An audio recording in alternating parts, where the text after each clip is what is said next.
Hello and welcome to the next episode of Played Gaming Podcast. My name is Simon and I'm going to be going through everything retro gaming, pure nostalgia, and we're talking about mental health all the way through these episodes. So please stay tuned. Let's get it going.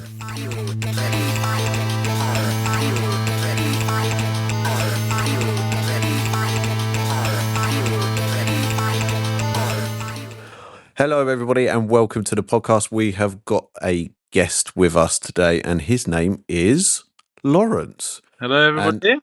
And welcome, Lawrence. I met Lawrence through the Whatnot platform, and since then we've been to gaming markets together and we've video chatted. And actually, I've sought a lot of advice from Lawrence in regards to fixing consoles, even though I'm absolutely shit at it. But he's now classed as one of my friends as well, and we talk quite regularly through voice notes, whether they make sense or not. But I thought I'd get him on here today to talk about him because he was on Whatnot as a buyer and he was known as the horror guy because I think it speaks for itself, constantly buying horror titles. Yeah. So he is a collector, but does resell, but only to buy things for his own personal collection, which he will talk about more in detail later. But let's get straight into it. And I've got a few questions to ask. Lovely. But first of all, how are you? I'm good. I'm very good. Yourself? Yeah, I'm not too bad, thank you. Thank you for joining the podcast this evening. Thank you very much for having me, mate. It's a pleasure, as always. It's always good fun, isn't it? Yeah. We have a laugh. Got to have it done. Absolutely. Yeah, but so tell me more about like your journey into being a collector. Why you started it? I think it really all started obviously young with the PS1. I think, to be fair, when it all started was when I used to go to Wales to visit my cousin, and he had a PS1. Obviously, I was a lot younger then. He was playing games like Diablo and Silent Hill, and obviously, as a younger kid, you look at it and you think, wow, this is scary as anything. Yeah, I was like that with Resident Evil 2. Yeah, that's it. And then, like, because obviously being in Wales and I'm in Brighton in the south, so obviously going over there to see family, he would go out and see his friends, and I'd be like in the middle of nowhere with the family, and I'm like, well, I'll give it a go. I'll play Diablo, and yeah, I think a game like that kind of caught me a bit, and I was like, yeah, this is good stuff. This is fun to do. Yeah. And then it kind of like kicked off, and then it's like, well, Mum was like, I'll get you a PS1, and then playing games like Rayman, and because obviously at the age where she's not going to buy me a Diablo, she's not going to buy me a Silent Hill, so playing, trying to sit at home and play Rayman, and then yeah, I think it was kind of inspired from there. Like, yeah, which is good. And then obviously moving on to the ages of PS2, and then you're a little bit older then, so you got more of an idea of what you're actually doing instead of just going in circles. Button bashing. Yeah, absolutely. Button bashing. So yeah, that's kind of really where it all began as being like a person to play games. Yeah, no, that's good. Yeah. Yeah, it kind of just went through the ranks, you know what I mean? Yeah, I remember my dad buying me Resident Evil 2 when I was very, very not of the age to play it. Yeah. And when got home, I was begging them for ages to get me it. I was played up to when the liquor first turned up and I shit myself. And that was it. I never went back. It's mental, isn't it? You look at the graphics and you're like, how is that scary? Yeah, I know. Now you look now and like you've got actual people chasing you, or like the other Resident Evils or other new games or remasters or whatever. That's mental. Yeah, and you got like, what's it? The Resident Evil Bio has it where you got the VR headset where you can actually be part of it. And you're I've got the headset and I haven't tried that yet. Have you not? Mate, you should. No, that would shit me up. I think too much. I'd be too scared to do that, even at my age. But yeah, no, that's cool. Yeah, I remember the good old days. Yeah. Nicking other people's games and playing them, and then going back. Yeah, absolutely. So, what was your first console, which we've covered, which was your PS1, I take it? Yeah, PS1. Obviously, I wasn't at the age where I can play the more retro stuff like you did. I had things like Game Boy. Is Game Boy older than the PS1? Probably about the same time, isn't it? Yeah, I think the Game Boy came in out like, I can't remember off the top of my head. I think it was like 94, wasn't it? Or was it before that? No, it was before that because it was black and white. Oh, of course, yeah. Like 80s odd. Yeah, so I had the Game Boy, but I think it was. I think I Yeah, played it's like different, Lemmings isn't it? or Because it's a something. handheld. Yeah, and it wasn't really. I didn't really take to it, if you know what I mean. And it was kind of like like again, it was a few family members that are a bit older playing it, and I kind of just peeking over their shoulder and then just picking up and thinking, "Oh, what the hell?" Yeah, we only had the Game Boy mainly because my mum wanted to play Tetris. So yeah, Which you probably could play on the phone back then, yeah. Well, yeah. not the I Nokia don't even. where it was. Yeah, probably just chasing a snake around the screen. That great fun that is, eh? Yeah. Chasing your tail. I remember that it came to like a download on my phone, which was like a modern version of it, and I was like, "This is boring." It's How did awful, they? isn't it? When you think about it, Yeah, what'd you absolutely. do? Oh, I'm chasing my tail to eat a snack. Yeah, until I can fill the screen up with my entire tail. Yeah, and that's it. Ridiculous. Yeah. So another one is when you went from I play games, when did you go to I'm going to start collecting? What age do you Um. think? So that would have been a lot later. I think, yeah, probably more into my later teens, I would say that would be the case. If not in, well, I don't know, maybe like 21, 22. It got to a point where some reason why I wanted to kind of do the old, oh, really playing the old school games. Bought a PS1 again, got a game that I used to love playing, Skull Monkeys. Do you ever play that? Yes, but I can't remember it off the top of my head. The artwork's brilliant Yeah. on the case. Yeah, it's brilliant. Yeah, and then I think I bought one, I think on eBay, and it was relatively cheap. Had that for a while, and then I think it was like maybe half a year later, I looked on eBay and the price went up, and I was like, "But yeah, that that's mental. Why has it gone up in price?" And then Yeah, started kind of thinking about could this be something where I would start collecting bits, and then there'll be some sort of value that I'll run. Obviously, when you're the ages of like 18, 21, you're already thinking about how can I make money, of course, as you do. always. Yeah, Yeah. So then I was like, maybe so I bought another skull monkey, and held on to them for quite a long time. And although that's not really a collecting point of view, because it's the same one again and again and again, it then started to inspire from that, if you know what I mean. When I was like, maybe I get this one, maybe I get that one. And then yeah, I had a batch load of games, and then it came to a point where obviously going out and being a like 22, 23 or going out drinking, it's like, actually, no, I don't want these. I want to sell these on, get my money in, and go out and have fun. So then it was kind of yeah. like a Totally peak get and a it. trough situation. Do you know what I mean? Where you're buying and then you're selling, and then so yeah, I think from there I've been. That's when I could say it's kind of restarted, but ups and downs in between. Yeah, no, I totally get it. As people know, I'm not actually a collector. I like playing games, and as soon as I've finished the game, I move it on. Yeah. I One, I don't have the space. Two, I don't have the patience to Mm. look for condition for my personal self. If it's in crap condition, but I can play it, I'll play it, and then I'll move it on. So I understand collectors. Yeah. I would love to collect because I was speaking to the missus yesterday, and I said, imagine my collection from all the stuff that I've had over the 18 months that I've been trading. That like, at the moment, like I said, I've got a Commodore 64, Amiga 500, Amiga 1200, Yeah. and then I've got every console in between that for sale. Imagine my collection. Like, it would be sick. None of them are Yeah. boxed, but yeah, it just looked good. It looked like a CX. Yeah, it would look like a CX store. Yeah, it would. But yeah, no, that's totally understandable because obviously, like you saw the value in Skull Monkeys, thought, well, actually, I'll get that, keep buying that because I know it's going to go up in value again. Yeah.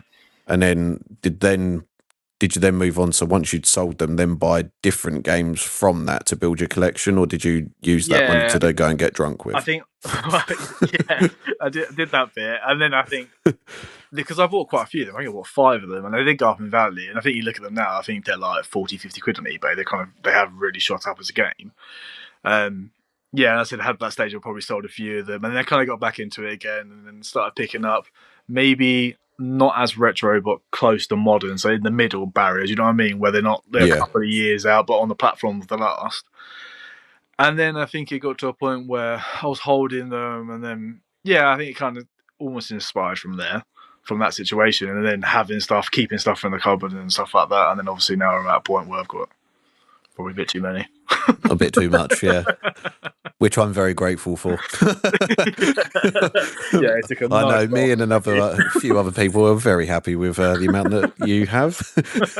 we benefit from it quite a bit because if people don't know, some of my stock has come from Lawrence. I haven't processed any of it yet, but basically it takes up my kitchen. So yeah, it's quite a bit, and there hopefully will be more in the future. Of course, absolutely. Yeah. So was there a moment that you realised that your collection was becoming serious, or was it just like, oh, I'm going to just get that, I like it, and then did you go, actually, shit, this is now a bit of me? Yeah, I think it comes to when it comes to dedication of how much not you're spending, but I think it's when you start looking at buying some of the higher titles and you realise, right, this is it's becoming a thing now. Yeah. And like, Well, some of the titles you've got are 100 plus, yeah, 200 plus. and you look under the bed and look in the cupboard and you think, whoa, where's my clothes? Yeah, But again, exactly. Got to sell one game and it can feed you for a month. yeah, that's it. Yeah, so I think you get to that point where you realise that you're starting to move into a large collection. I think like King's House. Yeah, I know. Well, his is actually quite small compared to some others that we've seen, isn't it, really? Yeah, true. Although I keep seeing pictures and I think blanket egg. Yeah. And then like there's other sellers that are on Whatnot and everything like that. There's another one called Pixel. His collection is, well, his his collection is probably the size of my living room. It's ridiculous. I can imagine. To be fair, And then there's other people that you've seen, like if you watch people like Retro Ghetto, and his room, his whole house is basically a collection. It looks like it's ridiculous, I think absolutely ridiculous. it's difficult though when you're collecting though, because if you don't have a need, um, if you're like the autophilia type of person where you just want to collect every single PS1 game or every single PS2 game, Yeah, it's like how far do you go? Because there's so many. I don't know. I just feel like I couldn't say I'm going to buy every single PS1. I'm going to buy every single PS2. I think that's yeah, just, you've stuck to a genre. yeah, and it's a genre I really, really enjoyed and still But you enjoy. have picked the most expensive genre as well, and the Yeah, most like sought after. So trying to find those for a collection yeah, must be difficult. it is difficult. Also, love the challenge of it. You know, Yeah, there's nothing better than picking up a game that's 120 odd quid in CEX for like £2, and it's one like you want to play and want to put in your collection. And when you see it in your collection, you can look at it and go, "I didn't pay top dollar for that. It's yeah, made its value in it." So, yeah. and You then like wait for other people people to play buy them on CEX with their vouchers for you, don't you?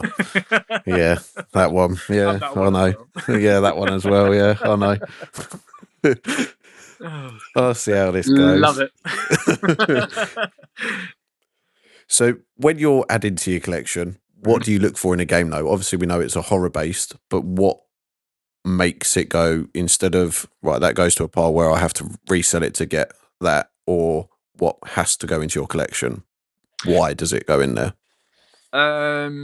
So obviously, yeah, we said like it's either horror related. I think I go off piece when it comes to like some horrors, but they're not really horrors. They're just kind of in the area for it. But I think when it comes to what sits in the collection is normally it's mostly condition, isn't it?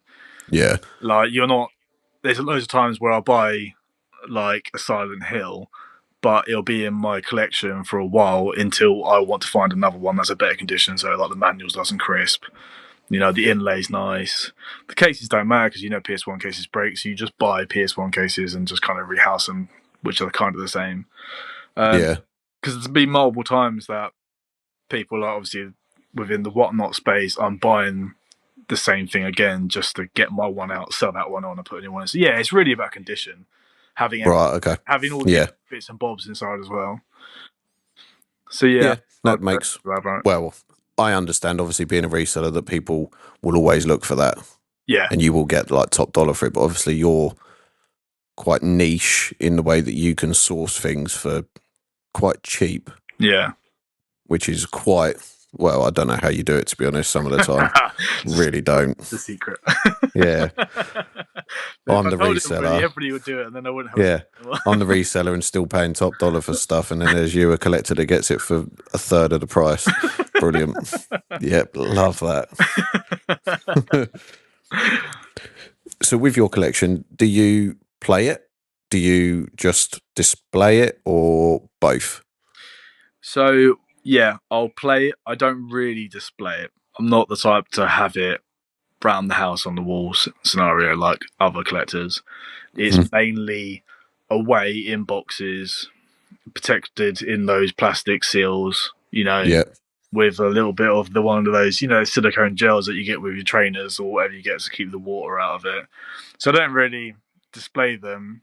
I play them as much as I can. Obviously, work yeah, around works. work and everything and children. Yeah, It's easy just to sit and just play games all day. Um, but there'll be yeah, some it's great games that fun. I've played, you know, as a youngster that I haven't played even though I bought it since. Does that make sense? Do you know what I mean? Yeah, yeah, So like the big games in the bed, under the bed, or in the cupboard, or in the garage, or in the storage, whatever, that is high value, but I haven't played them for 10 years still, or whatever. and they're the ones that are probably worth a stupid amount of money right now. Yeah, most likely. Yeah, exactly the way. Yeah, because I don't think if I was a collector, I would even get permission to have it on display, just because it takes up so much space. Yeah, I would need a room. yeah, Like I know it sounds boring, but I would have a nice cheap collection, mm. because I used to play all the FIFAs. I'd have every single FIFA that I've ever played from '97 onwards, because I've played all of them. Yeah, But I can pick them up for £1, yeah, literally. or even less than that. Some of them you get given. There you Mm. go, have that. Yeah, So that's yeah, normally if people buy something off me, that'll be the freebie that goes inside. yeah, exactly. Or the thing that No one like that or Call of Duty. That's it. So have you ever paid like collector's price for anything in your collection, like a Kuon or a Silent Hill or a Castlevania or anything like that? So possibly, I probably would have paid the retail price on some of the lower titles, which sounds really stupid to be honest. But Yeah, if you go in a CX and they're a fiver, then if someone went on whatnot and sold a fiver, and I'm like, it says me walking down to CX, and £5 not the end of the world. But yeah, don't really have any of those lower titles much anymore anyway. Because if I can, like you said, you can just go to a fucking charity shop and pick half these up anyway. yeah, Like, exactly that. so, yeah, no, I don't think so. I think the Kuon I paid 100 for, or 70 odd, which obviously now it's what, 560. Yeah, something ridiculous. Yeah, Yeah, so that's probably the most I've paid for a game, I would say, but it's worth it. that's ridiculous. Like I know people that have, yeah, don't know how you do it, and I still don't know. And I never, like I say, I'll never ever know. You might find out one day. One day, yeah. Give me your contacts. It's fine. Maybe if you do like 40 podcasts, I'll come on the last one and tell everybody. Tell everyone the secret. Yeah. This is And how I then the do it. market will be flooded, and I'll just have no. What we find out is you've actually got a criminal record and you've just robbed places. That's literally what it comes down to. Tell people, and I don't. Yeah, that's it. So is there one of your games that you would never sell Never sell. if it came to it and you kept it forever?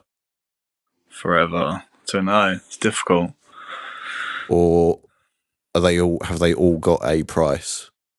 I'm not going to buy it. Why? But You can buy them. Right? yeah, I'll just shove you 10 grand. Yeah, that's fine, mate. I think, like, there are some games, obviously, that even in some of the shops, they're always out of stock. But I still probably would put a price on them, but I put a price higher than retail. If someone wanted to buy them, go for it. Yeah. If people want to pay it. Yeah, people want to pay, because then I can just warrant saying, well, I've made a bit of money on it, and when it comes back in stock, I can just go buy a better copy or look around for a better copy, or just do whatever I do normally and just buy it cheap again. Yeah. I think maybe It sounds weird, but maybe I've got two sealed Left 4 Dead's, Left Dead 1 and Left Dead 2, so more Left Dead and Left Dead 2 sealed. And probably maybe my Fear games sealed. I've got Fear 1, Fear 2, Fear 3 sealed, because you don't really come across them sealed, which is really bizarre. Yeah. And they were the Yeah, games I that don't think I've ever seen them sealed. Yeah, and they're such great games. So I think, yeah, maybe some of the sealed stuff I probably wouldn't give away, because they're going to get to a point where you're just not going to see them again. Yeah, that's fair enough. Yeah, which is obviously a weird one. If you got a game that's worth like $5,000, you're not a sealed game. Probably doesn't seem that exciting. That's probably only worth about 20 quid. Yeah. But eventually, you ain't going to get them again. So Yeah, that is very, very true. Because most of them are like 360. Yeah. And everyone opened their 360 games. Yeah. And nobody plays the 360 anymore because it was one of the worst made consoles ever. But it was. I like that console, to be fair. Oh, yeah. The Microsoft manufacturer to make sure that everyone gets the Red Ring of Death. Yeah, I know. Do you know what? Back in the day, that was the best thing ever, because I go on Facebook and someone would be like, oh, yeah, Red Ring of Death, send it for $5, and then just did the old overheating trick, change the pace or reflowed the board, and then you sell it on for like 60, 70 quid. Yeah, exactly that. So many times, it was fantastic. Yeah, it's right for you lot. You've seen me try and fix a console, and it took me, oh, God, yeah, awful. Yeah, that funny FaceTime where your fingers just broke the little part on it. And I was like, oh, I ain't doing that. Not a chance. Fine motor skills go out the window. So I'm going to ask for your honest opinion on this one. Okay. So what's your honest opinion on resellers in the retro gaming space? Oh, don't get me started, man. Well, you love it. You get a load of money off of us. Yeah. I think it's great. It keeps circulation of the older games as well. Keeps a hype for people that want to play it. You know, if there wasn't resellers around, then there wouldn't be such a circulation, would there? Yeah, exactly. I think that. And like, I'm not a collector, but I get to play all of the games that I get in just because, well, one, I've got to test them. Yeah. And it is that nostalgic feeling like, oh, I've never even played this one, but actually that's pretty good. Yeah. And I think also, like, for collectors themselves, it makes them easier to buy some cheaper games. Like, when you do go on some of the Whatnot shows, there are people that are resellers, but they're still underpricing some of the games. Do you know what I mean? Yeah. So it gives the collector a chance to actually be able to buy something because they're paying top dollar. So, it swings and roundabouts. I think it's very good to have resellers in the market. I think it helps. Yeah, I've also noticed recently on Whatnot that the prices of what people are paying is actually either close to retail or just above, which is great for a reseller. But when I first started on Whatnot, when you was on there as well, everyone was, well, shocked if it went over a tenner for a game. Yeah, it was really good in that time, wasn't it? It was really like you used to be able to pick up some right cheap stuff, well, bargains, but for great games. Yeah. Whereas now you've really got to know your stuff to get the right deals, or if you go into like these surprise sets that they do, you have to try and, well, in effect, gamble to win the top prize. Yeah, I hate that. Which I luckily did recently. Won Medieval for like 10 quid. Oh, that's Can't go wrong. Yeah. Yeah. Because it's out of stock in CX at the moment, so I'm quite happy with that. Was it plat or was it? No. Oh. It was from, I can't remember who it was from, one of the other sellers. I can't remember his name. Alex, I think. Oh. Yeah. So, we've just covered this question, but it was like, do resellers help the market or help it? Hurt or help? Yeah. And you've said help. Yeah, definitely. Absolutely. It definitely help. Yeah, I just think if it wasn't for us, you'd have to go to CX. And if people have been to CX, not slagging them off too much, but the condition of some of the games that you get from there and you're paying 70 to 80 quid are awful. Yeah. Yeah. What? Do you know what annoys me, right, with CEX is you go into CEX, you go trade some games in for a voucher to get another game, say. You take a game in and they look at it, it's got the tiniest little scratch, and they're like, no, can't accept that. And I'm like, yeah, you got a disclaimer behind you, but whatever. And then you order a game online, it turns up and it's in worse condition. Yeah. And I'm like, what? So what's going on? Yeah. Where are they accepting games like that? Oh. Like I ordered the Obscure for the PS2. Yeah. And that turned up with a ripped inlay. The manual was battered and the disc was scratched. Mental, innit? And that's a £75 game or £70 game. Yeah.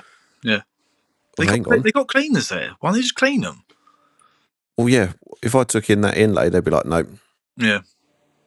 Like, I've been rejected from CX a few times because one of the consoles had something stupid.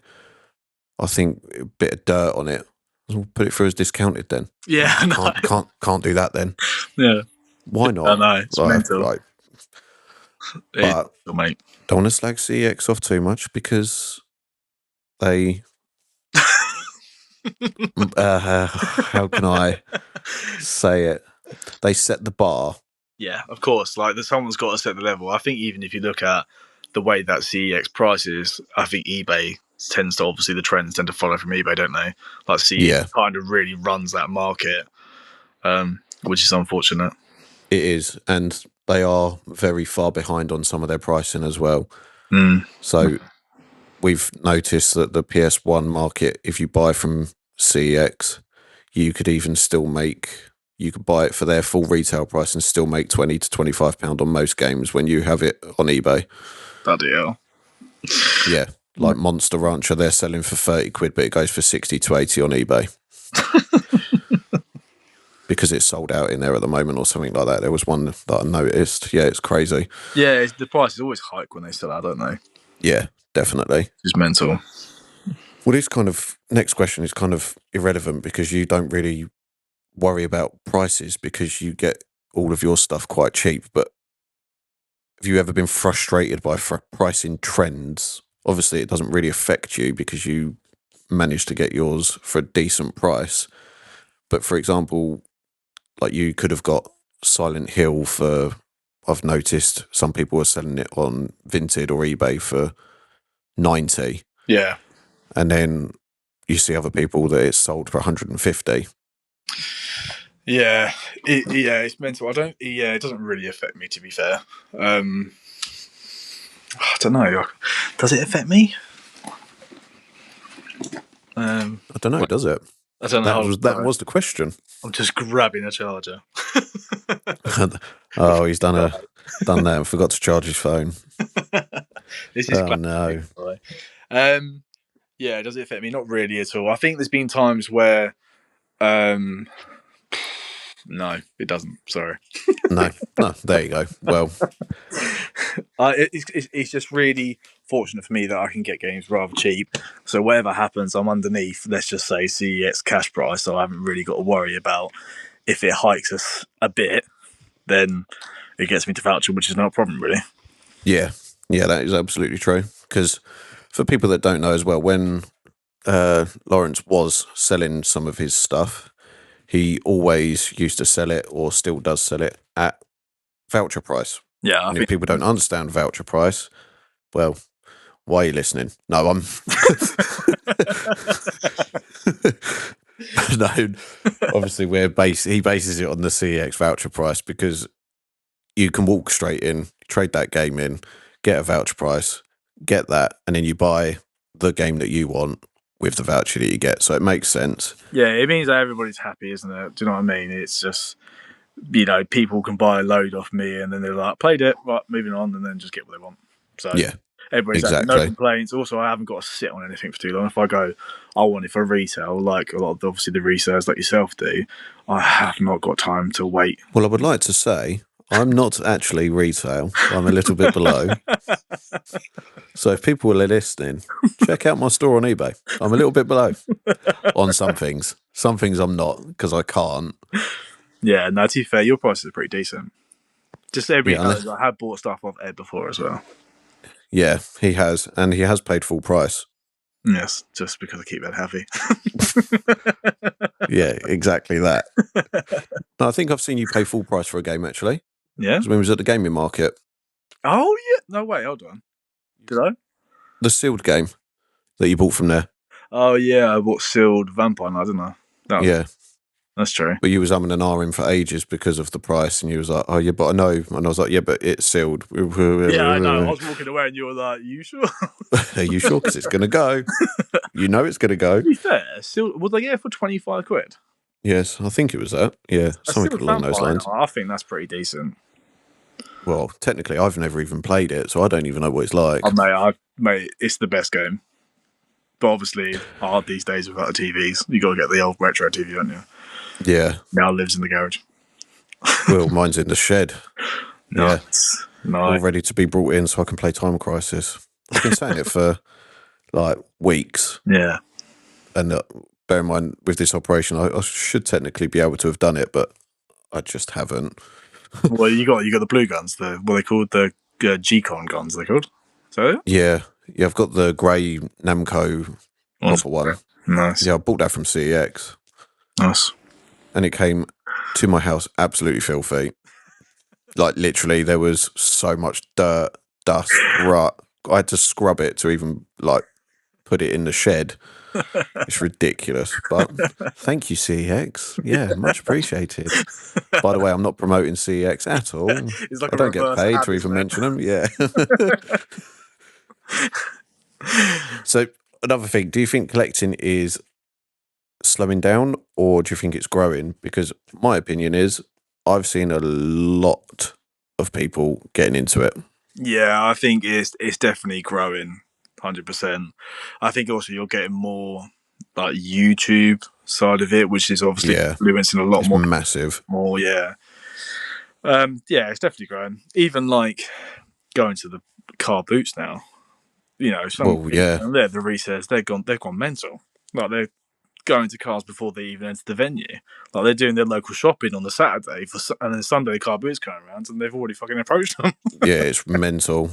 It's just I don't understand it. They just get in well before the car boot, and I'm like, what's Yeah, I know some the point? resellers that get there 2 hours before the car boot opens. They've managed to talk to the security or whatever to pay a fiver to go and talk to the cars. Oh mate, And then they filled up their cars before they've even unloaded them. I'm yeah, like, that's mental. It's just not worth it no more. I don't think. I just couldn't be bothered to be stood outside, freezing cold at 4:30 in the morning, Yeah, pitch black, to try and get the best deal. yeah, If the best deal's going to be there, it'll be there when it's open. yeah. That's my opinion. But people be going in the winter where they've been going in the morning where it's like, yeah, like I said, completely pitch black, and they're using like lights to see the stalls, and I'm like, Yeah. why? I don't get out of bed that early any day, let alone to go look around a car park or a field. No, I'm all right. I like my daytime boot fairs Yeah, where I can get up, have a coffee, have something, and then go, all right, yeah, let's go to the boot fair. Let's do that. because you used to do did you do midweek one? Yeah, there was a midweek one. Yeah, that starts again the end of March. That's not too bad. That's quite early. So it's not actually that far away. Yeah, So I will be selling at these boot fairs, just obviously like the kids stuff, just because trying to resell that stuff is just ridiculous where they've broke it or they're playing with it. And it's, so I just do that sort of stuff. Yeah, that's right. But yeah, the big stuff that I tried once at a boot fair had like my gaming market set up with the prices, all the stickers, and I just got people going, we won't get that at a car boot. I was like, but I'm just trying it. Yeah, And they were right. They were I right. thought you were going to say no, they were wrong. I sold No, them. they were right. Oh right, okay. I think I spent more than what I actually earned. That's funny. It's always the way. Because I looked over and I saw like a boxed N64 on top of someone's roof, and I was like, oh, I'll have a look over there. And when I had a look, and then ended up buying 4 consoles off of him. But there are some car boots where like obviously they let the sellers in early, and the buyers have to stay out, and then they let the buyers in. Everybody runs. Where Yeah, that's what happens at mine. Yeah, but some people get to a point where they are going in to pretend to be sellers and putting a stall out, and then just walking around getting all the goodies anyway. Before Yeah, we're not allowed to walk around on my one either. They police it. No, you're not allowed out of your car until 8:30, and then selling starts at 9:30. Wow. and you have to stay in your car when you get there. What is there? People walking around checking, see if Yep. the door's open. And they've got a tannoy announcement and everything. No. Yep, you're allowed to go get a coffee or go to the toilet or Well, some I hope so. food. Can you imagine if they're like, you can't Yeah, go I to the know. No. toilet, you're out, Yeah, you have to pee next to your car. Think there's a load of dogs. So if you was starting your collection now, what advice would you give someone that's obviously, if they're say 15, 16, getting into the retro gaming or modern gaming, Yeah. what advice would you give them? The difficult one, that. I would say try your hardest to work out the values, because overbuying stuff, I think, it probably is a bad way to start. If you research your values or what everything's worth, and if you're in like let's just say you're going on Facebook Marketplace and you're trying to do pickups and get collections that way, at least you know you can be on the spot, and as soon as one comes up, you can quickly attack it and go pay what you need to pay, because there are people putting high prices out there, like it's worth millions when it's not. So it's ridiculous around my area.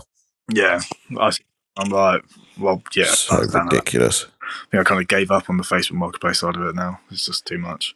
But yeah, I think that's what I say. I would say, work out your prices. I would say probably have actual think about what you want to collect. Don't just say I want to collect. Yeah, don't say you want to collect and then have like 25 FIFAs all just the same year, just sitting in the corner. Yeah. Have like an ideal game of how you want to do it and what you actually want to play. I think that's probably the best way forward. Try find a way to get games cheap, really, because it benefits you in the long run. You're buying something that's worth £200 and you're buying it for a tenner. It means that you've already got the worth of like 5 years worth of collecting. Yeah, exactly that. Because then if they decide not to, then they've got that's it. That money sat there to do something else with, like, I don't know, Absolutely. Pay for a luxury holiday, because that's how much some of these games are worth. See, that's what baffles me as well. Like I say, I understand collecting, but then I go, for me personally, I don't have time to game. I do at the moment, but I never did before. Yeah. So for me, that's a lot of money just sat on a shelf. Yeah, I guess. Which I get because nostalgia, but I just couldn't. Me personally, I couldn't do it.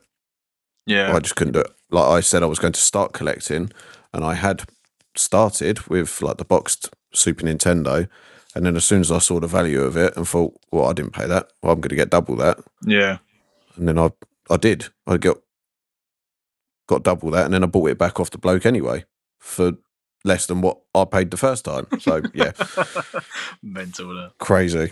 Yeah. I think he was a bit silly, to be honest, but that's for another conversation. So, what does it mean to you now compared to when you was younger? What, collecting or just? Yeah, or gaming in general. I think, I don't know. I don't know. It's difficult. I think it's more challenging now, which I think is more fun. Yeah. Do you know what I mean? Like we said, it's more challenging now. It's hard, really. I think gaming is different now. Like everything's a lot more advanced. Like you said on one of your podcasts, that I think it was some of the games were extremely difficult. I think it's what you said, wasn't it? Yeah, bloody Lion King.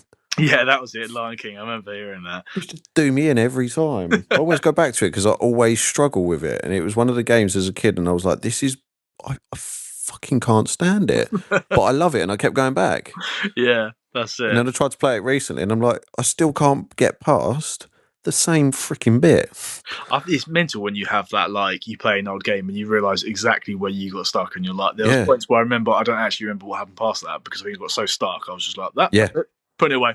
Exactly. Done with it. And especially with a Mega Drive, you couldn't save it, so you had to leave it on for like 12 hours while she was out and doing stuff. So it was like, right, you've like stewing over it for the 12 hours that you've left it, and then go back and your mum's turned it off. And then, The frustration. Yeah. But no, yeah, I think what you say was it changed for me. I don't know. I don't think a lot apart from just like just obviously the gameplays for different games have changed, which I think not sure if I prefer it or not. I think the Resident Evils compared to the Resident Evil remakes. I think I like the modern versions, but it does kind of ruin the challenge of the old ones. Yeah, the old ones were ridiculously hard. Yeah, and it's like they were very like it's the control of the character, isn't it? Very like Yeah. really honourable, and then the new ones come out and it's like just a modern, complete different game in some ways. Yeah. And I noticed that when I was playing through Biohazard and I thought, God, this is like amazing. Yeah. And then I went to the village. I know they're completely different styles in type because Biohazard is out to scare you. Yeah. But the village is kind of more of like a story behind it. Yeah, because the village is meant to be the start of the whole entire Resident Evil series, isn't it? It's the point. It's what the story is meant to be. Yeah, which I didn't know that until after I'd played it. Yeah. And I was just like, well, I don't know what I enjoyed more, whether I liked to be scared in Biohazard or the story that was coming from Village. Yeah, both fantastic games. If no one's played them, just definitely give them a whirl. Definitely give them a whirl, and you can pick them up pretty cheap as well. Yeah, Biohazard that floats around a lot. I think I've got like 4 copies of it or something. Yeah, it's very common. Yeah, whereas Village I hadn't really seen as much, but it's roughly about the same price anyway. If you look in, I'll mention it again, CEX. Or if you haven't, or message me. I've got it for sale. There you go. No, they're good games, must admit. But my last question for you before we sign off is, have you got any questions for me? Oh, have I got any questions for you that I can say on the podcast? We don't know about that. Blimey, mate. I've put you on the spot. You have put me on the spot. What console do you prefer the most? What, now or when I was growing up? Just do both, let's say. What console do you prefer playing now? What console did you prefer playing? Like, say you could only pick one console from the whole entire time, what would it have been to play? Probably the PS1. Really? I thought you would have gone older than that, to be fair. No offense or anything like that, I wouldn't say. But yeah, no, I just think because there's so many titles on the PS1 that I go, actually, that's more of my childhood. Like, yes, I had the Mega Drive, I had the Super Nintendo, I had the Nintendo. And yeah, my go-to is a PS1. Yeah. But I just love, I don't know why, but I always mention it, Street Fighter 2 on the Super Nintendo. Yeah. Tried to buy it the other night on a stream on Whatnot. Got outbid. Thought I'd won it. No, I didn't. How much is that now? Well, this one didn't have a manual, but it went for 15 quid on there. Not too bad. Too fair. Which isn't bad, because I've just picked up another 3 Super Nintendo consoles. So I thought, right, I'm going to actually keep one of them and then play. But yeah, it just didn't come through. But yeah, I reckon PS1, because I've like Final Fantasy VII, Wild Arms, GTA, Driver, Crash Bandicoot, Resident Evils. I'm trying to think what else I used to play. Metal Gear Solid. There is a lot on that platform, isn't there? That are classics. Yeah, there's a lot. And where it was when I was growing up, like it came out in like '94. Yeah, I was 5. Wow. Yeah. So it was kind of like, well, actually, that's growing up with me, and then obviously went on to PS2, which I did enjoy, but I still prefer the games on the PS1. Yeah, of course. I think the PS2 was really decent, though. You got to admit it. Oh yeah, it was amazing. It still is amazing, to be honest. I think I definitely have more games on the PS2 than I've had on any other console, to be fair. Yeah, I had more on the PS1 because, well, one, we chipped ours. So back in the day, like everyone else did. So you'd rent them from Blockbuster, Yeah. copy them, and then, oh, look, I've got a £50 game for a CD price. Mate, do you remember the days of Blockbuster and stuff like that? That's mental, isn't it? Yeah, I've still got some Blockbuster rental boxed PS1s for sale, and yeah, just crazy. That is crazy. I used to go well, we never had a Blockbuster near me. There was another video game or video rental shop near us, and we just used to go in there. Yeah. Me and my brother used to go every weekend, and oh, look, that's 3 for a tenner. Yeah. Let's do that, shall we? Let's play these all weekend, and then we'd make like 6 copies and then sell them. No, that's class. We used to have something called Tomorrow's World, which is like a Blockbusters near us. Just the south, there's a few branches, and like you could just rent a game for like 3 or 5 nights. So me and my mate used to go down there. We used to pick up a game, rent it out, and then I'd always forget to take it back, and then take it back late. And then my old man would go in there as like rent a DVD or something to watch, obviously my mum for like a night. And then he'd be like, "Oh yeah, you got fines to pay for your son." Yeah, you got all those. No, you got banned from it for a bit. It was like, do you remember the old subscription thing that was Love Film or whatever? Yeah, they started doing, didn't they? Do you remember? They started doing games, and then they realised actually people are just stealing them. Well, what do you expect? They sent them by post, didn't they? Yeah. Which is completely different. It makes the market and then obviously you get the likes of digital started taking over, so it's pointless, wasn't it? Yeah, what is your take on the digital world of, like, obviously download codes and stuff like that? I don't like the idea of like you can buy the new consoles now where you don't have discs. I don't like the idea of that. I like to have a physical disc. Does that make sense? Yeah. And like you can, if you had a physical disc, you could then also, like, your mate wants to borrow to play the game, you can just pass it to him. But with the downloads, I don't think you could just send it over, can you? No, I don't think you can. No, I just don't like that side of it, and you just have no control. I know it's a lot cheaper. Like, don't get me wrong with the PS4. But is it? Yeah, because you can get. Yeah, I don't know. It's true. I was going to say you can get offers on old games. Like, what's it? It Takes Two on PS4. I think in CX it's like, I think it's like 15 quid, but you can buy it on the store now for like $4.99 because it's on offer. Yeah. And I'm like, that's where it benefits. But that's where it's going to do it. Yeah. Yeah. That's what I do with games, like my son's Nintendo Switch. Yeah. Just because it's easier, because 1, he won't lose the cart. Yeah. And 2, if I'm out and about and he's like, oh, I want that. I'm like, well, hang on. Let's just see. And if it is actually cheaper on there, for me, it's great because he will go out of the phase of playing it in a few years. Yeah. Whereas with me, if I was a collector like you, we like the physical copies. Yeah, absolutely. Yeah. I think it's just a generational thing as well, isn't it? Yeah, absolutely. They're just used to things instant rather than paying for it and waiting for it to ship and be sent. And yeah, we're used to the days of walking into a store and actually going and buying it from like Game Station or wherever it used to be. Yeah, around exactly that, and then having to like use actual cash instead of relying on a tap of a Apple Pay or something stupid like that. Yeah, don't get me wrong, I love. But games.